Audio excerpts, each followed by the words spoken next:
The Space Shuttle Challenger disaster could have been avoided by NASA. There are a few things, well, more than a few things that went wrong. One of them, and the main reason for it being the O-rings, which failed and caused the spacecraft to blow up.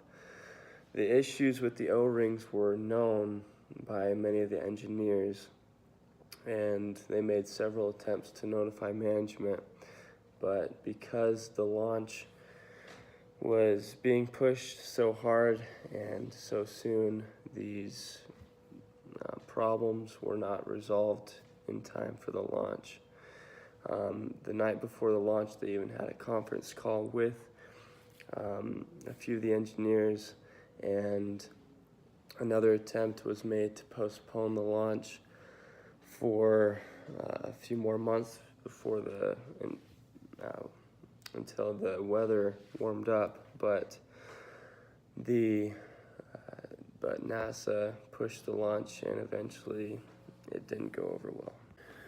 There is a question about what should Roger Boyce-Jolly have done differently. He is one of the engineers, one of the top engineers in this project. He knew how the system worked.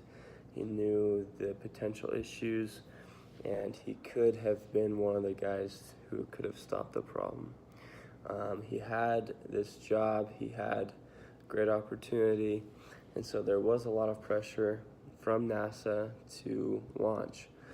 But given that, he also did know that there were potential problems with launching in the cold, with the O-rings, and he could have blown the whistle, but he didn't.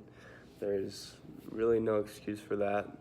Keeping your job isn't an excuse for risking another's life. So I feel like he should have blown the whistle for sure. I feel the top priority for the future of engineering, and definitely our generation, first rests with the safety of the public.